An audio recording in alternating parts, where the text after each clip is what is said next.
Get my mobile phone off, so remind everybody else you can switch your mobile phones to silent. There are members of the press attending the meeting virtually. Can I ask those attending virtually to switch off your microphone to avoid any disruption during the meeting? It's being recorded and will be available in due course on the council's YouTube channel. Remind the councillors to ensure those attending virtually can hear the proceedings, and for the recording to capture the entire meeting, please ensure you project your voice and speak clearly. Please remember it's a formal meeting, therefore do not refer to councillors or officers by their names. No fire alarm planned, so if you do have a fire alarm, please leave the building via the nearest exit and assemble at the top of the car park. And reminder about iPads and laptops. Please make sure you shut down screens when displaying confidential information during the public part of the meetings. Okay, we start with apologies for absence. Yes, Chair. Received apologies from councillors Peter Lever, Hunt, David Knight, Caroline Lever and Councillor Prowse, Chair. Thank you. Can we remove those? Okay. Minutes of the last meeting. Any comments, points? Somebody recommend? Recommend, sir. Thank you. All those in favour of minutes? No items. Item 3 to be considered by me as a matter of urgency. Item 4, declarations of interest. Yes, Chair. Councillor Bell was declaring an other register interest in item 12 on the agenda. Thank you. Any others? Item 5, we have got an item part B, which will come to part A, item 6 to 11. So there is a part B, which is item 12. So we'll move into part A. Sorry, I should have said that Ken is at home at the moment and he joined us online, and he's going to give us item 6. A bit of a local government reorganisation update. Ken? All right, thanks, David. And as David said, I'm at home at the moment, and apologies for not being in the room.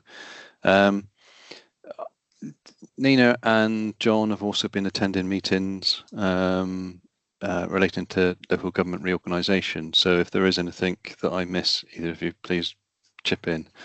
From a government point of view, nothing much has changed at the moment. We are still moving towards a date of the 28th of November by which every area has to submit their proposals for reorganisation.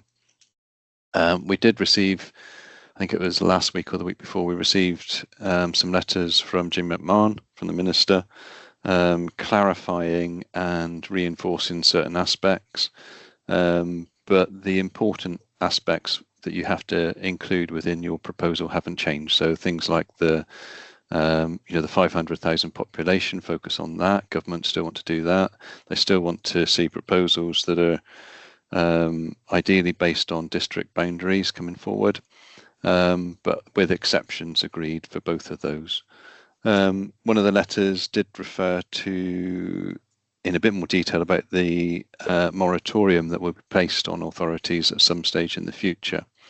And this is likely to be once the orders are laid in Parliament. So our best guess at the moment, looking at the calendar, is probably around April 27.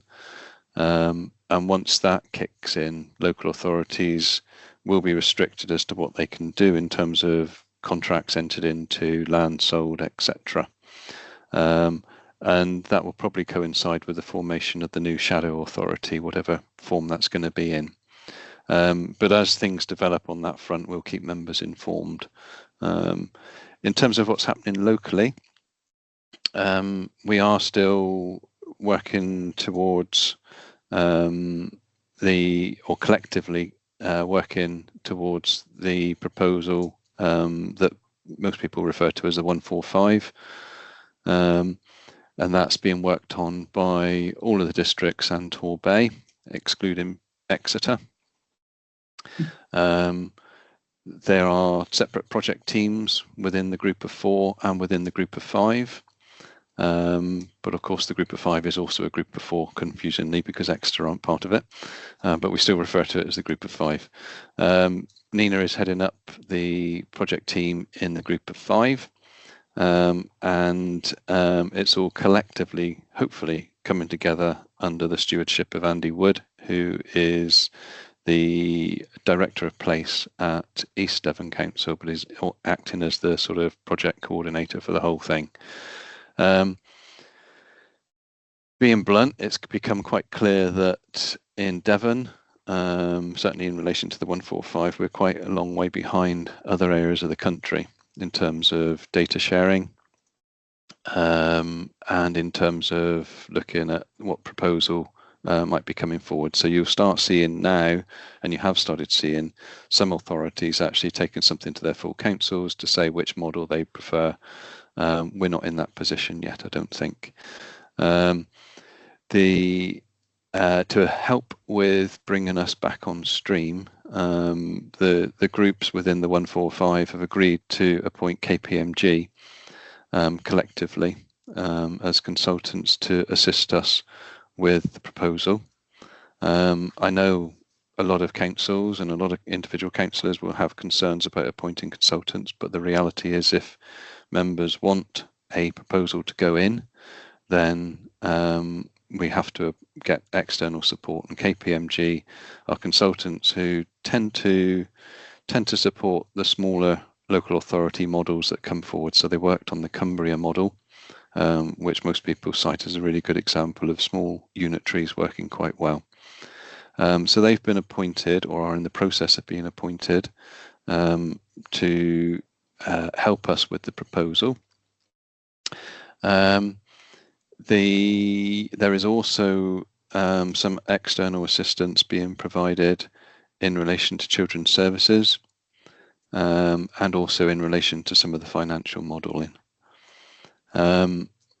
More locally, I suppose, our full council said that they were supportive of the 145 model, but also wanted to explore Northern Devon more, or other models that were more focused around Northern Devon.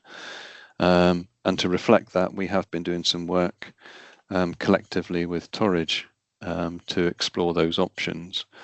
And again, we have appointed some external assistance. So we've got Inner Circle, who are working on developing a place story for Torridge and North Devon, which we hope anyway will provide us with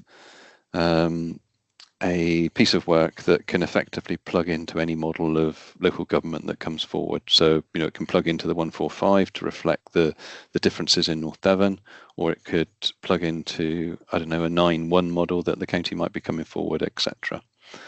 And we've also asked KPMG to do some work relating to the financial viability of any Northern Devon model. And I'm hoping that piece of work will be completed in the next few weeks. We've got a full council, special full council set up on the 27th of August. That's to look at two things. One is the appointment of a joint planning committee with Torridge, but also to look at local government reorganisation. And I've asked KPMG to ensure that we've got something that we can put in front of members by then, so that you can see what a Northern Devon model might look like. I think that's. Oh, there was a meeting on Friday with representatives of each council within the 5 to start talking about service delivery and some of the higher line principles that members would want included within a model of 5. And I guess the other big news, I suppose, that's happened just recently is Exeter have sort of come out from the shadows and have revealed what their plan for a new Exeter looks like. And I circulated the report last week to everybody. Not sure whether anybody would have had a chance to read it yet, but effectively they'd be taking, and I can't remember the numbers now, but they'd be taking parishes from Teignbridge, Mid Devon, and about half of East Devon, I think it is. Now that within that report that's going to their full council this week, They have said that they will continue to work with other authorities, and that the purpose of their report is to get sign off for that geographical area so they can go out, carry out further work, carry out more engagement with a final report to come back to their full council later. So I think that's about it, unless John, Nina, you've got anything to add? I think just to add, Ken, obviously the public engagement is obviously live at the moment as well. So that's been running since June and concludes at the end of August. We also had a joint engagement with Neighbours of Tonbridge and Cadstown last week, businesses alongside that as well. So that will obviously culminate and feed into the process, obviously, once we bring those results together early September. As Ken alluded to, we had a meeting on Friday with chiefs and leaders. So myself and Nina and Councillor Prowse attended that meeting. Very positive meeting, I can say, with the other chiefs and leaders around. That was just a meeting of the 5 without Exeter in the room. The focus of the meeting was on some sort of high-level principles that could feed into sort of the service delivery model. And some of the key things that we were saying from the north was around making sure that there is a push for sort of that service base in the north in terms of sort of service delivery hubs. Obviously, across both us and Neighbours at Tonbridge, we employ somewhere in the region of 700 to 800 people. And it's important that that service delivery is maintained in the north, not just from service delivery, but also for the economy as well, because obviously 700 to 800 people working and living in North Devon, it's important that that money is maintained in the economy in North Devon as well. Ken alluded to the place story that's obviously being worked up in Northern Devon. And again, we've talked about the concept of that being included within the 5 model as well, to make sure that the strong place element of the north is brought into the work included by the 145 group. I think some of the key things we talked about on Friday also was around matching the skill sets. Obviously at district level, we've done quite a considerable amount of work in terms of prevention around sort of dealing with vulnerable customers, dealing with housing, and also things around health and wellbeing. So obviously we've invested quite considerably in health and wellbeing with leisure facilities, and the importance of that in terms of, if we didn't have leisure, that builds extra cost on the public purse later in the event as well. So lots of strong themes that we can put forward from a district level in terms of why it's important to have a unitary that is focused around the work that we do at district level as well. I think the other element we wanted to do is obviously build on the strength of how we can provide those services we don't currently provide. So some of the services that are currently provided by the county, how we at district level and those skill sets could actually build into a unitary model that is then building on those skill sets and how we can deliver those in different ways.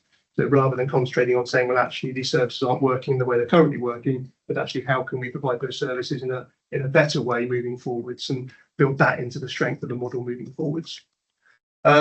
So it was a positive meeting on Friday. I think, as Ken alluded to, there's pieces of work being done by consultants, and as Section 151 officers will be scrutinising the financial modelling that comes out from PICSAM, who are doing that for us. So hopefully we'll have a draft of that soon, and we can scrutinise that and make sure that we're comfortable with the outputs that are coming from the consultants.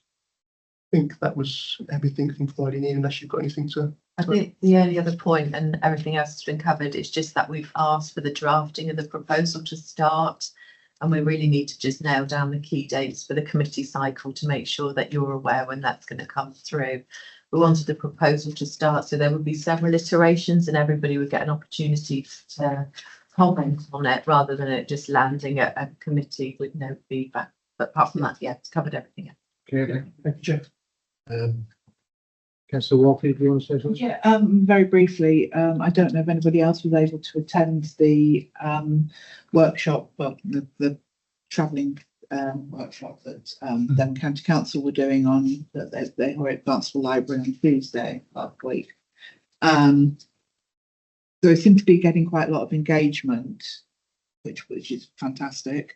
And the person in charge, whose name escaped me, she did tell me, but I can't remember, was saying that it's the feedback that they're getting is quite interesting, because they've done about 4 in the more northern part of Devon, and they were saying that particularly Oakhampton are very, very strongly against joining in with anything in the south. Councillor Petrinas? Two questions. First off, has there been any reaction from East Devon, Mid Devon and Tinbridge to Exeter's proposal to nibble away at them? They were quite mute on it, weren't they? Yeah. But, yes. There are meetings this afternoon, so I suspect there might be some reaction, but nothing formal yet. I think the consensus seemed to be that councils didn't want to get sort of dragged into the commenting on other councils' proposals, because it seemed a bit of a sort of rush to the bottom type approach, if you like. But I suspect, given the extent of the, for want of a better word, the land grab, if you like, from Exeter, there may well be some political comment on it, I'd have thought. And the second question was, earlier on the Chief Exec mentioned about how we're further behind than other county areas in the same tranche as us. How much of that is due to the lack of data being shared by county council? I think Well, that We were promised, weren't we, Ken? The data was going to be, I think, initially June, and it went to the end of July. We were promised at that meeting in Exeter it would definitely be the end of July, and the last I heard was it was going to be mid to late August, and I still don't know whether it'd be. I was away last week, so I don't know whether you've got any updates on that, Ken. yeah, I think it's anticipated that Newton will complete their work on the data around about the 18th of August, and then we'll see when and in what form that data becomes available.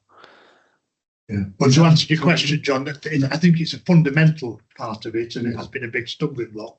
But I think also the fact, the very nature of Devon, politically, being Plymouth Labour, Exeter Labour, and then other bits, I think because of that, there hasn't been any alignment very much across the whole area, as there has been in some other authorities. That perhaps gives them a leap forward when there is agreement across all areas. We haven't got that in Devon, and that has been a problem. As you know, the districts, apart from Exeter, came up with the 145 in an effort to try and counter the bigger Devon one that was being put forward by the county. But because there hasn't been agreement across the councils, I think that's been a bit of a stumbling block as well, not aided by the fact we haven't had the data. I don't believe that other county areas are all politically aligned on the same party. No, I don't mean party politically aligned. I think there's been more of an agreement as to where they're going as far as the future unitary. Still splits in some areas, but I think in some areas it's been relatively easier to get consensus as to where they're going as far as the future unitary is concerned. Would that be right, Ken, or no? Yeah, certainly in some areas there is more of a consensus, but I think it's fair to say, and I'm not being disingenuous with this, but I think it's fair to say that we're probably about the last area where the county level data, upper tier level data, is being sorted for one reason or another. And we've not been party to those discussions between the upper tier authorities. But it's clear there has been some misunderstanding and confusion. And we have been pushing for that data since last October. Yeah. Quite strongly. John? Yeah, thanks, Chair. Just to add some context, obviously there is a data hub that's being installed at Plymouth Council, which is storing all of the data from the various councils. So all the councils have been dropping data into there. Devon County have dropped some information in there. It's this Newton data that obviously we're waiting on, which is the man-led service data that obviously drives a lot of the data, the financial costs, etc. There is financial information out there that we can get hold of, and obviously Pixel and KPMG will do that with the county council network. So there is data around costs of the upper tier services, but it's this demand-led data through Newton that obviously dictates where that is split between the various areas within Devon. That's the information we're waiting on. So there is a consensus amongst Devon to share data. There is a data sharing agreement that's in place, but it's important we get this data through. It's the big issues, you know, social services, childcare.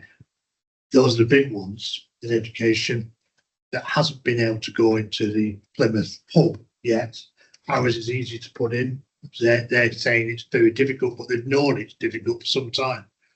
So I think the One thing did come out from the letter from the minister was they were prepared to intervene where there were struggles with getting data sharing amongst councils. So that was a strong message that did come out in the letter that came out from the minister a week or so ago. So obviously, yeah, August is the date that's currently being talked about. We are in August now, so hopefully we will see that data in the coming week or two. I'll just bring Nina in and then Councillor Petrinas. Just, thank you, Chair. Just a point of clarification, which I saw from one of the meetings last week, is that if their data isn't in there, then none of the other data will be released to them. So they're as much reliant on our data as we are theirs to form their proposal. So until such time as all of theirs is available, they won't have access to any of the district data, which was all provided on time. Councillor Petrinas. It wasn't me, it was Councillor Oh, Mills. sorry, Councillor Milton. Is Minister aware of the reason that we're so far behind with this, in the fact that it's been near impossible to get the relevant data? Only there's just a feeling otherwise, you know, are we going to be accused of being the reticent authorities are coming to some agreement by not making it absolutely clear? Because I think he said it, prepared to intervene if necessary, but even that is not done on the right terms if it's not absolutely aware of the circumstances around what's going on here. There is, Ken's got his hand. I don't know whether Ken wants to come in first, Chair. Ken? I was just going to say MHCOG are certainly aware that there have been delays with data in the Devon area. I can only presume that the minister himself is also aware of that, because presumably he's keeping a close eye on the 20 odd areas that are going through this process. And the fact that we have got those difficulties with the data in this particular area is another reason why it was important to go to someone like KPMG, because they have their own modelling that they will use on the raw data. So we'll be less reliant on the Newton modelling that's taking place. And their modelling is based on what's available publicly, what's available locally, and their own experience in other particular areas. So that's an advantage of going to someone like KPMG in this particular case. But yeah, it is frustrating. You know, it's, as you know, perhaps I'm not feeling very good and a bit grumpy, but you know, you need someone to knock all our heads together, to be honest, and start working together, and that's not really happening. Okay, thank you, Ken. Any other? Councillor Bell? Thank you, Chair. For Ken, I think, just you mentioned the KPMG putting together a northern model. Potentially that should prove either the northern model would work or that it simply won't work, and we should be working closer with Exeter against the Exeter model. Is that right? Is that what I'm getting? They're not putting forward a northern. No, model. sorry. They are. What was the word that Ken used? They're putting up. Yeah, we've asked them to investigate the Northern Devon options as instructed by full council. I'm not going to overpromise yet until I see what results we get from them, because again, they've still got the constraints around data. But the intention of that piece of work is to, as you say, Councillor Bell, to look at the financial viability initially of a Northern Devon option.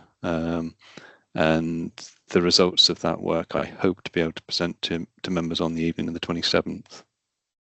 Fantastic. So that should be really, really useful. And sorry if I can have one more question for John, if that's okay. Again, this is slightly speculative, I'm afraid, but the you said about the business meeting at Torridge with Northern Devon.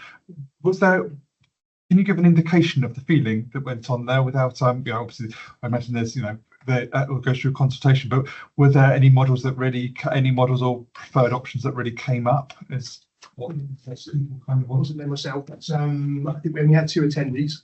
It was it wasn't well attended.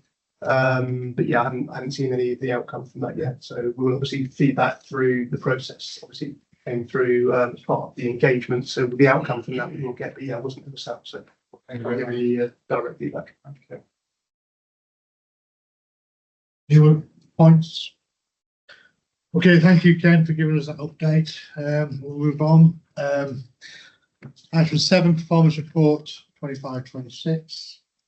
Is you, John, or Jen, we'll pass over to Nina first on the performance and then over to Terry on the financial side. Thank you, Chair. Morning, members. I've come to represent Lucinda Wheeler. She had very much tried to get to last week's SMT, and then the date was changed during the summer holidays, so I'm here instead of Lucy this morning. So this report, we've separated this report out now. There was a governance review, and it was felt that it would be nice to have a separate report around performance, which will come first, and then Tony will follow in terms of those financial queries coming forward. My report very much focuses on the delivery of the corporate plan and sets out the direction of travel and the progress being made for the 5 programs that we've got linked to the senior responsible owners who take charge of those. So I'm just the conduit passing that message on in terms of all the good work that is taking place. So starting with the housing and community safety programme, you'll all be aware now that following your approval, we've become a registered provider of social housing. There's quite a lot of governance that's required around that. So we're just in the process of making sure that that's set up appropriately, and we've got reporting arrangements, also looking into the potential management of those properties when they come forward. The second element is that we've submitted an application to Homes England to become an investment partner. That application has been successful so far in terms of that application going forward, but we have to then do our first bid. So that's going to be based around the properties for Future High Streets Fund, and then the second tranche will be the healthy homes in Ilfracombe. So hopefully those business cases will be approved, and then we'll draw down some funds to help substantiate those social housing coming forward. The empty home strategy is being reviewed even. Bicklescombe Community Land Trust, that contract is moving towards completion. Those were the enabling works. And we're looking to finalise the 2 properties under the local authority housing fund. We purchased 2 in the last financial year, and now we're trying to secure further 2. We've reserved 1, and we're hoping another reservation will go through in September. And in terms of the healthy homes, those design principles are being drawn up, and we're working with the Poverty Truth Commission in Ilfracombe to help inform those specifications. And the next phase of that will be to submit a planning application. In terms of regeneration and economic growth programme, the local plan looking to complete the preparatory work with a formal start in autumn. Future High Street Fund, Central Car Park, the bollards and the coloured pedestrian surfacing was installed in July. And in relation to the Backport Street properties, works are progressing well. Minor design details have been resolved. Number 37 is taking shape. 7 Brethren flood defences. Section 73 application has been approved, and the site works will now start on the first phase of the residential development. Just going back to Backport Street, an expression of interest has been prepared and issued, starting for the interest in the cultural units. Cultural Development Fund works have started on site at Bridge Chambers. Finger post signs have been installed across Barnstable, and a summer event brochure has been launched. The Ilfracombe Seapool report will come back to this committee in September. Remington Key retaining wall, we're in a live procurement element at the moment. Ilfracombe Place Action Plan, continue to work on this action plan also. Oxford Grove retaining car park wall, consultants are preparing a detailed designs for tender. And finally, archaeological report is capturing findings from the library and Link Road, which was built back in 1980s, and we look for an extension of time to March 2026 on that. So an awful lot of work going on in that programme at the moment. Customer Focus programme, Green Lanes Hub was opened on the 16th of June. We've had super feedback in relation to that. We've been averaging about 300 customers a week going through that door, so that seems to be positively received by our customers. The new intranet will go live in July/August, which will give increased functionality for members, so they'll actually be able to have sight of the insight again. Liquor licensing module on our licensing software is currently being developed, and our ability to roll out artificial intelligence across our units is being considered. I think this is going to be exceptionally fast-paced even, and our services are just being asked to see what opportunity we might have. I know that the head of service and the IT manager went to a really good event at Exeter University, and they said we really need to keep track in terms of what this AI is going to bring to the table. But we've made it very clear this isn't looking at to replace jobs, it's to support our staff in doing it efficiently.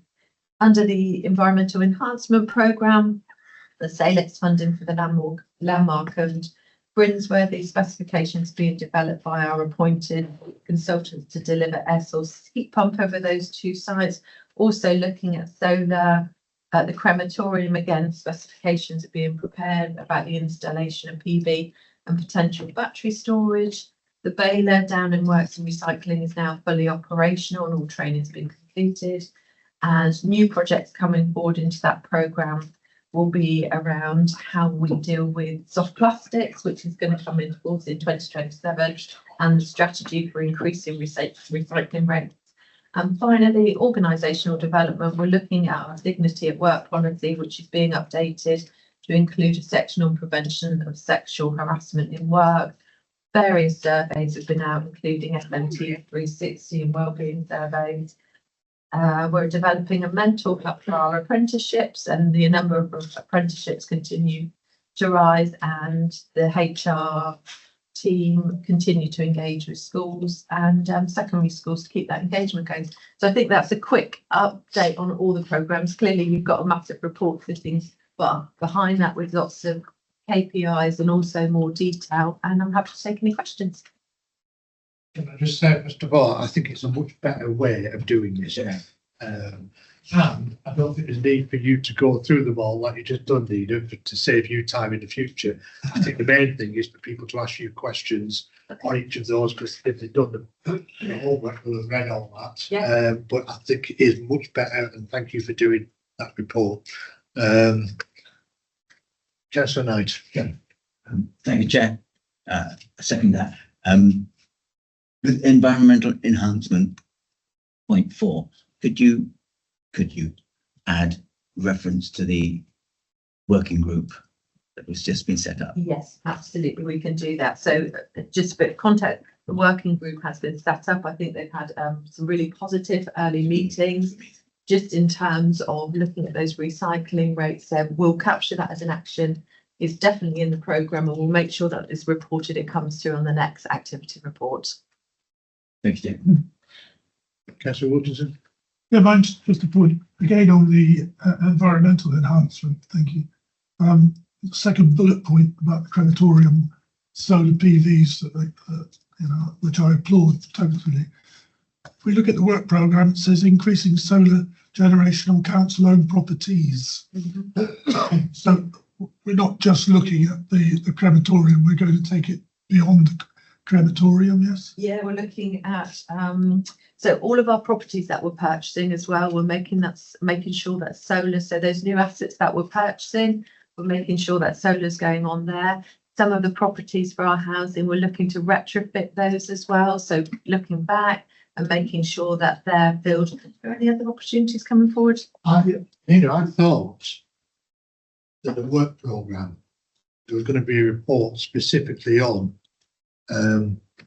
council owned properties and where we're up to with installing. And I thought it was supposed to be today, August. It says that in the work programme. Does it? Okay, well, And it's not been put in for September as yet. But I don't know what's happened to that. no, I'm looking to John. We can pick that with TMSA. There was an item on the August work programme for increasing solar generation on council-owned properties. So I know Donna and Mark have been looking at that and working on a report, but I need to pick up with them. They're both on leave. Because this was something that was brought up, John, because I remember having a conversation with you about this. and it must have been some months ago, and it was going to be put on a future work programme, which it was then in August, but then it's not in our work programme, and I only realised. Yeah, it's in the work programme, but obviously it hasn't come forwards for this meeting. So yeah, that's something we need to pick up with. I know they've been doing they've been doing work. A lot of it out there. Why aren't the council doing this and that? Do they want to put all these solar panels? Ken? Yeah, just to say, there is a report being prepared at the moment, updating members on the carbon plan, and I think from memory that it's part of that. So I'm pretty sure it's coming to the next strategy and resources. Thank you, Chair. Councillor Petrinos?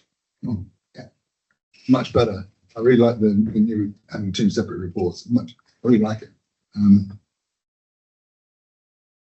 I've got some points on the appendix mainly.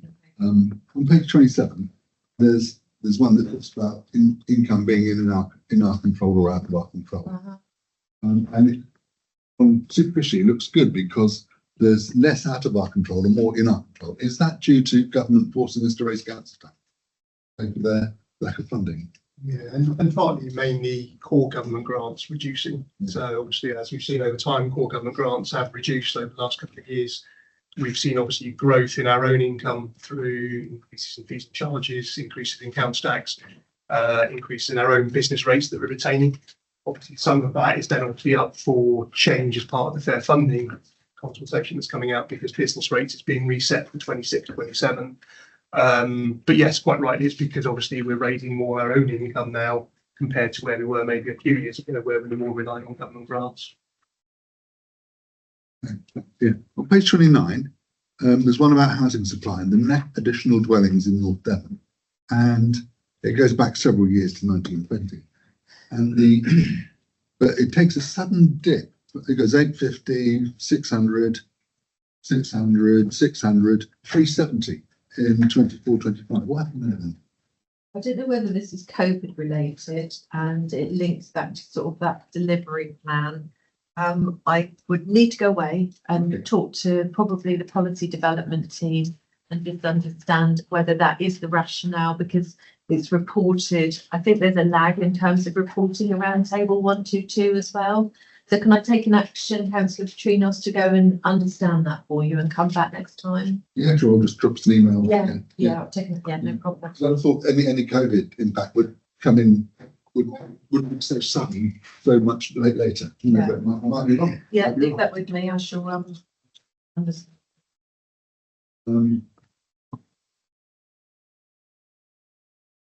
Just a point of clarification. Page 32, it talks about there are 17 outstanding Class F exemptions for empty homes. What's that? What's that? What is And it? it's when the properties are in probate. Oh, right, okay. Yeah, so There'll be something like that. yeah, and it's something that our empty homes officer is actively pursuing. Some of those weren't even in probate, so they've managed to get those into the system and starting to look at those. But those tend to be the exemption. There are a couple of other categories as well. I think one is around when construction work is going on, and that's another exemption that could be applied. Great, that's it. Thanks. Thanks. Councillor Walker? Yeah, just on that point, do we have a limit for the amount of time a property can be under a Class F exemption, particularly with probate? I mean, I know of one case which has been going on for at least 7 years and is still in probate. I don't think there is, Councillor Walker, I'm afraid. It would be nice because it would help us, but I don't think there is a cut-off date. I can check, but I'm sure it is a no. Sorry. John? Just to mention, obviously, as Nina presented the report earlier, there was a touch on a report coming potentially in September from CEPOL. Work on that report. It's still working with that team. Obviously, just next was perhaps September, it may be October, just in terms of making sure we've got all the final detail for members to consider that report appropriately. So it was just that heads up that the report touches on September. It may be potentially all in October now. Okay, thank you. Thanks, Jen. Councillor Bowser, hand up there. Thank you. Just It's nice to see about to hit 50,000 households. That's, I think, exciting. It's notable, I think, and I'm not quite sure how the figures are working in here, that there's been no noticeable drop in about 4% second homes since, I think it's currently at 4% second homes since we started doubling up council tax in the area. It'd be nice to, I'm wondering at what point we should expect to see a bit of an improvement there. But my other question, with regards to HMOs, I noticed that the fire authority are going to be picking up 4 properties a week, trying to complete up. They've got quite a backlog to catch up on. It seems that there could be, my math has gone. There could be quite some delay before they finish actually inspecting all the homes. Is there any way they can work faster or smarter to really pick those up? Because we don't want to see them having homes right down at the bottom of their list that could be potentially dangerous for some time before they get around to reviewing them. I don't think it stops us inspecting them ourselves. So I think it's a complementary service that goes alongside them. The team is definitely more robust than it was a year ago. So we've recruited 2 senior EHOs into that team. We're also looking at some software called Safety Culture, which will speed up those inspections. So the team's definitely in a better place. And yeah, I don't believe it delays them. It's a complementary service which has recently been re-established in terms of doing those dual inspections. On the second home, so this time last year it was around 2,200 second homes. In Q2, obviously members took the decision to implement the 100% additional charge. So those numbers of homes have come down a little bit since last year. So in Q4 it came down to 2,150, and at Q1 it's just over 2,000 now. So it has dropped almost around about 170 since this time last year. Obviously the bills have gone out now, obviously for the new financial year. So whether those numbers will drop a little bit more leading into Q2, it'd be interesting to see the data next time we bring the performance report, Chair. Thank you very much. I was hoping to see something, but having walked around some of the areas that have got a lot of second homes in them, I've seen a lot of for sale boards up. So I was thinking that perhaps a lot more second homes are moving back into first homes and primary residences. But it's just, I thought, there is an improvement, but I wanted a really big improvement. Yeah, I would have seen that down to like 1,000 second homes. Good start. Through you, Chair, I can absolutely agree with that. I mean, in Woolwich, and I'm sure it's the same in Croyd, there's a hell of a lot of the second homes are now going, and Linton and Lynithia, going on the market. Councillor Russell. Unfortunately, the sort of homes we're talking about are in a price bracket which aren't really going to help the local needs. And the market has sort of dropped off a bit, though. It has affected the prices of the houses. Yeah. They're still not coming down to No. the pocket money from locals, but the prices of houses are coming down dramatically. It does overall free up housing stock. Okay, Chair, Ken's got his. Ken. John, without putting John on the spot, John might be able to confirm this, but if I recall correctly, isn't there an exemption from the second homes council tax charge for properties that are put on the market for 12 months? Yeah, if they're being actively marketed, then they are exempt from the second home charge whilst they're being actively marketed for a period of time. I need to double check what that period of time is, but it was less than 1 year. But if they're actively being marketed, then they don't pay the extra 100%. But the team will be keeping a close eye on that to make sure that obviously they are being actively marketed, and obviously if they're not, and obviously it's just a way of trying to get out of the charge, then obviously they'll be acting on that. Certainly some authorities have seen more properties being put on the market. Okay, thank you, Ken. Councillor Russell. Just in relation to page 35, 40, about it mentions moving refugees away from hotel accommodation and into homes. I just wondered how many refugees do we have in hotels? None in hotels. Yeah. Obviously, the objective of the fund obviously is to move people away from hotels. Obviously, some areas have got refugees in hotels. Right. Okay. We haven't, but obviously we are engaged in the third round of local authority housing fund for the refugee scheme. So that may bring refugees obviously into our area, but we will obviously be buying properties for those rather than being in the hotels.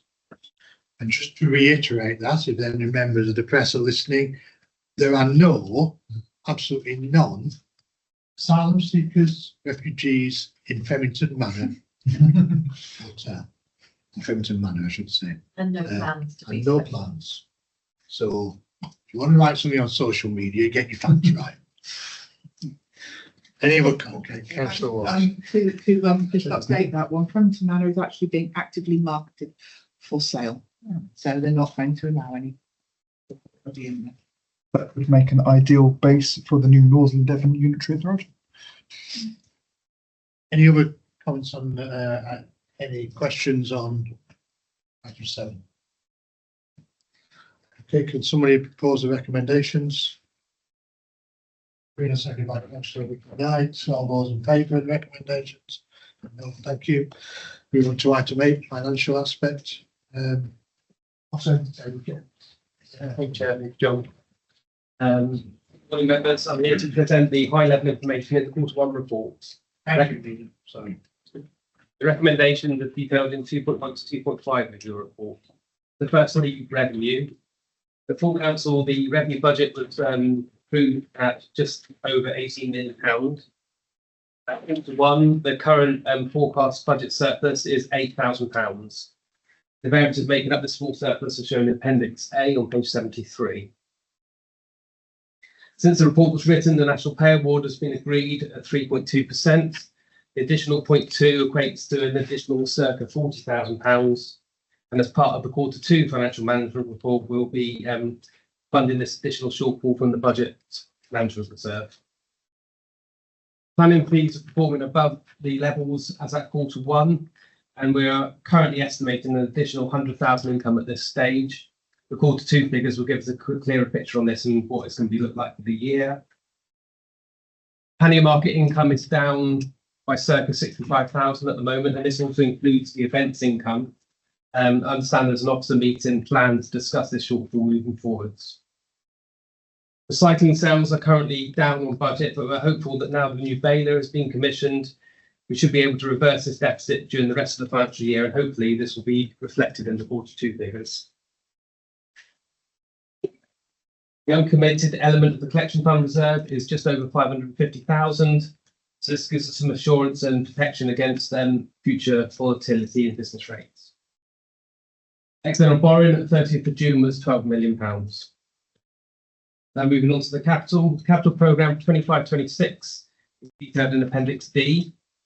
The current 25-26 programme stands at just under 19.5 million.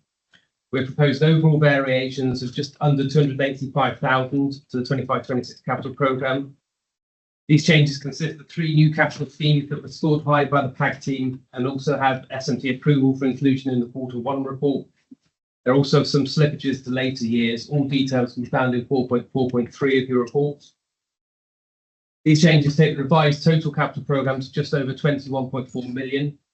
Funding of the programme consists of 9.5 million potential external and internal borrowing, 10.2 million of external grants, and 1.7 million of earmarked reserves. The actual spend as at the end of Q1 was £2 million. Release of funds for this quarter can be seen in 4.4.8 of your report, and the normal treasury management, debt management, and general debtors are detailed in sections 4.5 and 4.7. Members, that concludes the brief presentation. I have to take any questions. Thank you. Councillor Trinas. Page 29, it talks about debt management. And I noticed that in terms of council tax debt, it breaks down by age. Every single age band of council tax debt has gone up by like hunky amounts, 10 to 20%. Is there anything to be concerned about that? What page do you say? Page 69, at the bottom, the table. And on the left, there's council tax debt.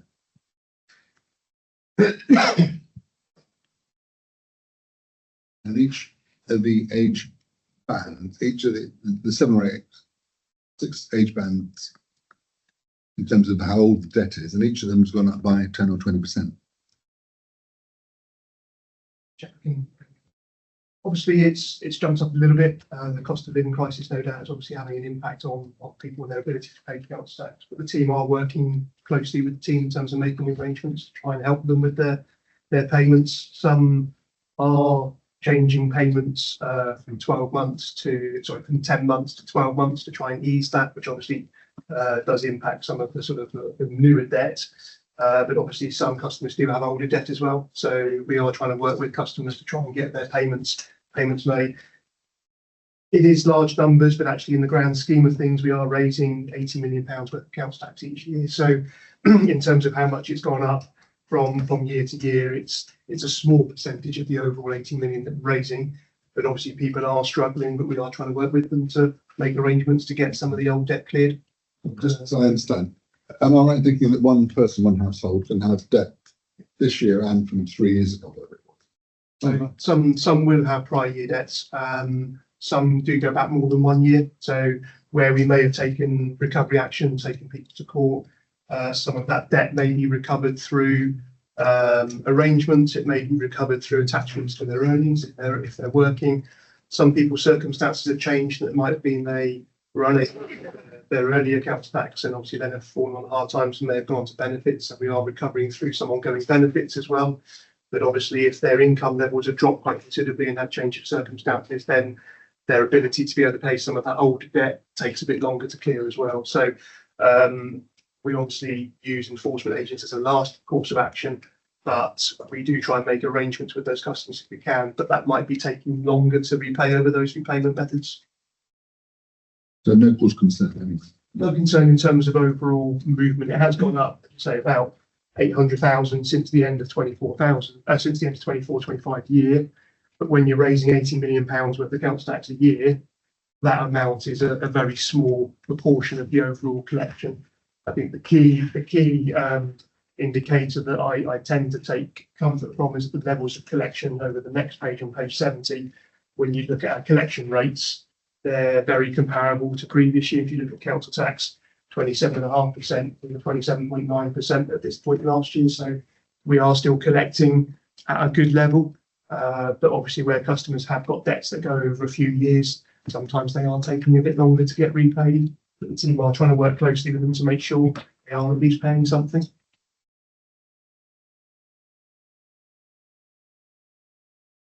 Other questions?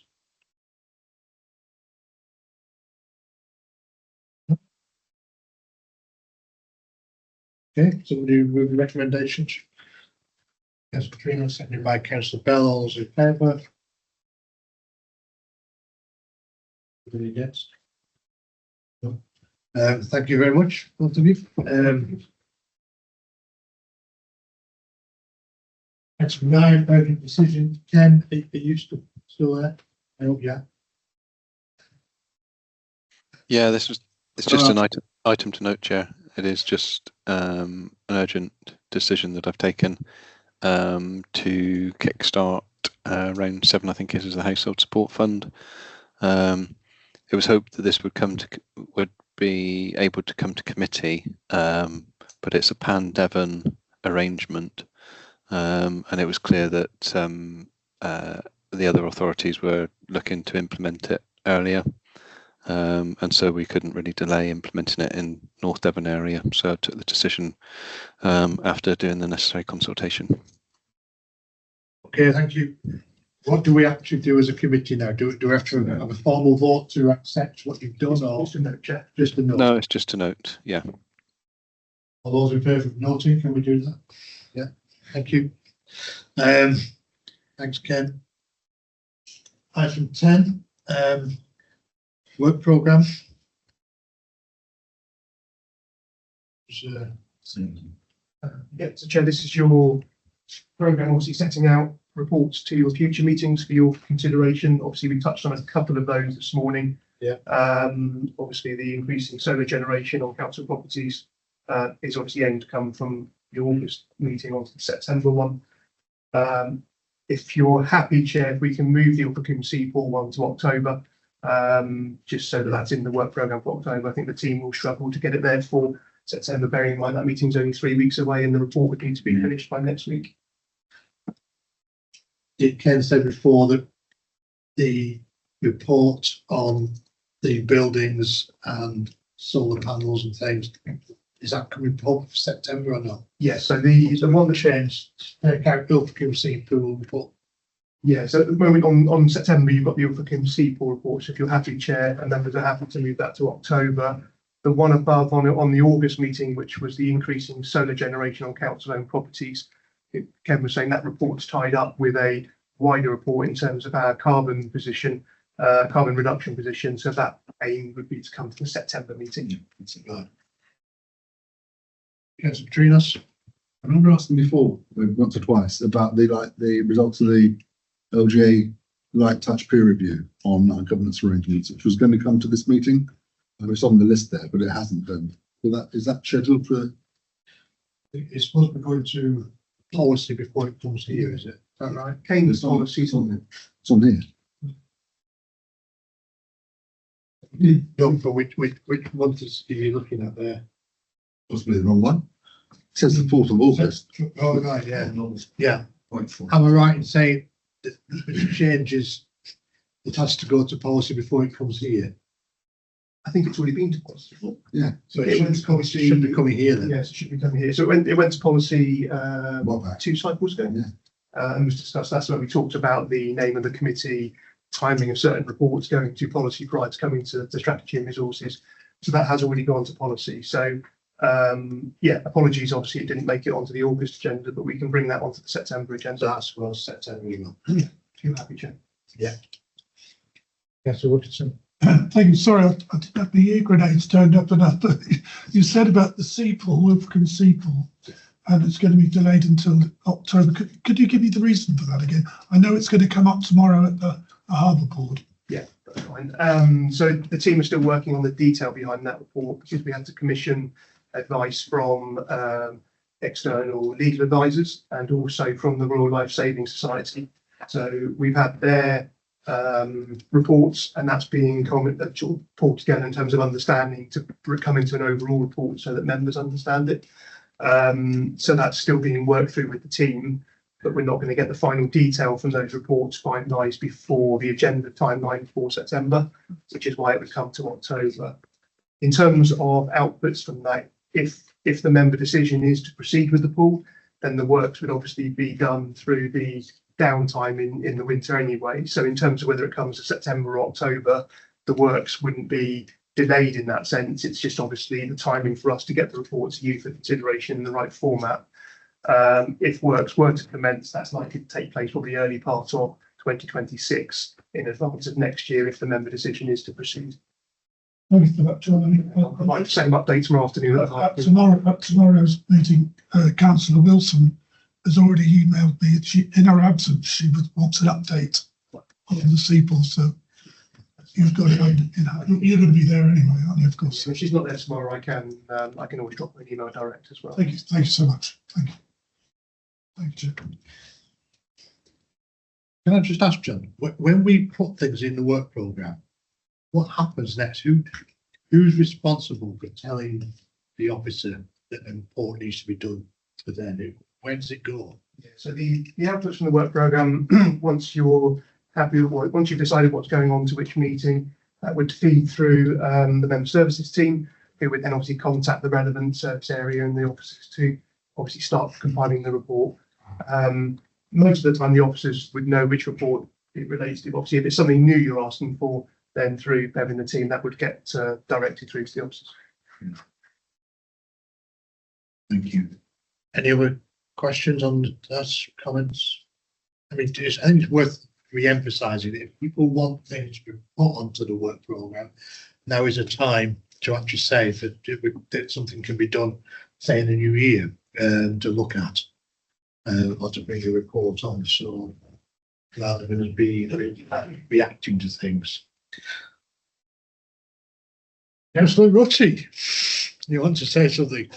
I think that maybe the council should explore options regarding the Shapland building and what we can do to sort of speed along the regeneration process of that.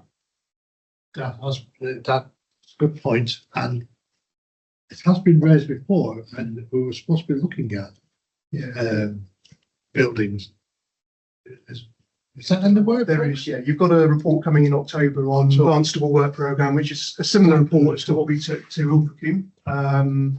So that report obviously will talk about some of the major projects we've been involved in, and obviously consideration of other projects that members may want us to explore. There have obviously been conversations and work going on in the background around key buildings such as the Oliver Building. So obviously we will bring updates around that to members as part of that wider report in October. Yes, so it is being looked at, Councillor Wilson. Councillor Pascal. While we're on the sort of subject of regeneration, there are an awful lot of buildings along the Strand which are now not being used, and I wondered. Conservative office for one of them. Exactly.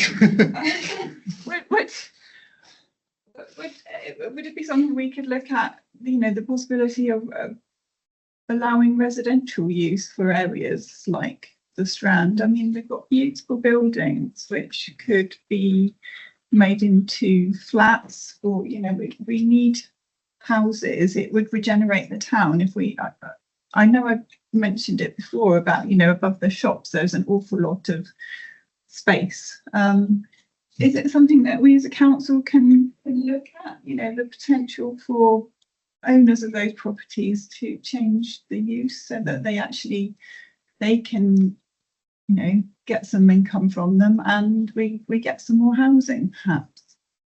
I'll bring that, James, I'm sure. There's lots of work that's been going on with obviously the town team anyway, but obviously I think your last point mentions obviously it's owned by private landlords, so that's the challenge, because ultimately it's how we can engage with them and work with them to try and bring betterment to the properties that are there. But Sergio, I don't know if you want to add. An additional constraint with both the Strand and the town centre relating to flood risk. So we are doing some live work with the Environment Agency at the moment. Ideally, what we want to end up with is guidance. So we want to zone the town centre so we understand where because there are different levels of risk depending on whether they're in the high street, on the Strand, etc. And end up with guidance as to what landowners would need to do in each instance to respond to flooding. So that is a live piece of work. They are in the main in private ownership, but if we can hand them with that guidance to help unlock some of those constraints, then that's the idea behind that piece of work. It's ongoing with them at the moment. The point about the Strand, despite my facetious comment, is a very valid one against them. Life into that. It's such a lovely area. I know some of the business owners in that area have got a good partnership going and trying to do things. And I also know that Barnstable Town Council is doing quite a lot of work in that area as well. There are pertinent points you raised. John has mentioned about the private landlord situation. There's also access to convert upstairs into livable places. There's access because there's shops downstairs. And for some peculiar reason, Barnstable has got a problem with access to two of those shops. Has to be through the shop at the moment, and that's the difficult one, I believe. Yeah, James came on the Chair, I keep on forgetting to look at. That's it. Chair. I was just going to flag up, Chair, the good work that the council's doing in partnership with the Bridge Trust, with Bridge Buildings on the Strand. That is a public building that is being renovated and brought back into a really good use, suitable for the community.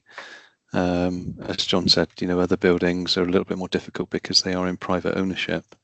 As a council, we try and sort of lead by example, if you like, by investing in an area and hoping that the private sector will follow us by investing also, similar with the Pannier Market and the Market Quarter work that we've done as part of the Future High Streets.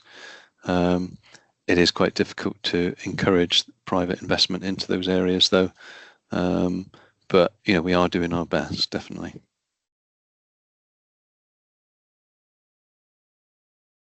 Any other comments? We've got item, that's item 10. On your work programme, Joe, obviously it sets out those reports for your future meeting in September onwards. Again, it's just whether you're happy with those. whether you again want any other changes or any other reports to come forwards. And then the work programme can be finalised for you to approve for September onwards. Okay, so we're just noting that out. Just noting, it is fluid, so again, it can change and you can add new reports to it, even if there are things that you pick up at group leaders meeting that you want to add in. There is that opportunity to bring forward changes through the month as well. Councillor Bell. Thanks, Chair. There is one other report I would like to see, and I don't know quite how achievable it is or within the scope of this committee, but I've had a lot of conversations recently with the parents and families of people who care at home for their autistic children it's at the point where it's likely to become a significant concern over the next 5 to 20 years, because you've got so many elderly parents looking after mature children with learning disabilities, and simply put, they're very afraid that they're coming towards a point where they're no longer going to be able to look after their children, and what is going to happen to their children in the future. I cannot find any figures across Devon, and I've searched hard, but I don't have the resources or the expertise of the council that really put details on the number or the identities of people who are in that sort of situation. I estimate in northern Devon, so including Torridge, it to be about 660 adults being looked after by their parents because of a learning disability or autism. So it'd be really good to see if we could have those details pulled out of the council tax figures or any other figures, just to see whether we can put something together, because I think that's something we are going to have to work on in the future, either in whatever authority, but we are going to have to identify this, because I think we do need to have better support and better housing available. Thank you, Ken. Okay. I was just going to suggest, is that not data that the county council would have? Well, I'm asking simply because it's come up in the work programme. I'm also asking the county council, going to be asking at the same time. It's something that's been flagged out quite a bit from a number of families in the area, sort of from the housing lead. So I was going to take Nina as well and just see what more we can be doing. But I think it's something that we do need to really be able to put some figures to. Yeah, I may be wrong, but I'm not sure we would have that absolute figure. We may be aware of people in that situation because of other things going on and other contact that we might have around housing, etc. But I think it would be the county council that would have that information. That's why I think it's difficult to identify, and that's why I said it's possibly something outside the scope of this, because it is a lot of unofficial care going on, and some of the care is simply never highlighted up through any channels, and it's very hard to find. Can I ask Councillor Bell if you figures for the county somewhere, and then perhaps bring it back and that'll work. Put it in later on. Any other questions? Okay, can we move on to item 11? Could somebody move the recommendation that we exclude the press? Councillor Wilkinson, seconded by Councillor Mansell. All those in favour of the recommendation? Thank you. Okay, can I ask that phone switched off and we go to a private meeting to discuss part B?